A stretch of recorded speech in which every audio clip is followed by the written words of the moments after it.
पोहा हा नाश्त्यासाठी झटपट होणारा पदार्थ आहे। आज आपण करूयात वाफवलेले पोहे। वाटीवर पोहे घ्यायचे, 2 वेळा धुवून घ्यायचे। त्यानंतर हे पोहे चाळणीमध्ये टाकायचे, म्हणजे त्यातील जे एक्स्ट्रा पाणी असेल ते निघून जाईल। 2 चमचे साखर, त्यामध्ये हळद, मीठ टाकायचं। हाताने किंवा चमच्याने हलवारपणे ते सगळं मिक्स करून घ्यायचं। त्यानंतर एका टोपात किंवा भांड्यामध्ये पाणी ठेवायचं। त्या पाण्याला एक उकळी आली की त्यावर ही जी चाळणी आहे ती ठेवायची, त्यावरती हे पोहे ठेवायचे आणि 10 मिनिटं हे पोहे मस्त असे वाफवून। पोहे इथे वाफून झाले, ते मी आता एका ताटामध्ये काढून घेते। आता ह्यावरती आपल्याला एक तडका द्यायचा आहे, फोडणी द्यायची आहे।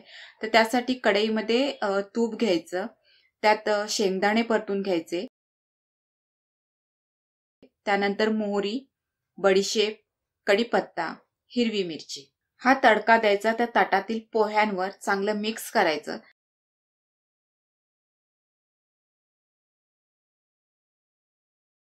त्यानंतर आपण जेव्हा हे पोहे खादाडायला चालू करू त्यावरती घ्यायचं कांदा, टोमॅटो,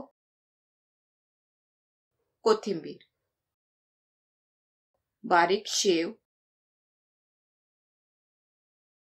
हा तयार आहे पौष्टिक आणि मस्त असा नाश्ता, जो चवीला लागेल छान। हे वाफवलेले पोहे खायला अतिशय मऊ आणि चवीला फारच टेस्टी लागतात। अशा प्रकारचे पोहे इंदोरमध्ये बनवले जातात, खास करून वाफवून। त्यामुळे हे पोहे इंदोर स्टाईल पोहे म्हणून प्रसिद्ध आहेत। मोठ्या प्रमाणात आपल्याला पोहे बनवायचे असेल, एखाद्या कार्यक्रमामध्ये किंवा घरगुती एक छोट्या प्रमाणात काही असेल आणि खूप सारे पाहुणे येत असतील, तर अशा प्रकारे पोहे बनवा, म्हणजे खाणाराही खुश होईल। थँक्यू। अशा नाश्त्यासाठी आणि जेवणासाठी लागणाऱ्या रेसिपी यापुढे येत राहतील। त्या तुम्हाला पाहिजे असतील तर प्लीज चॅनलला सबस्क्राईब करा।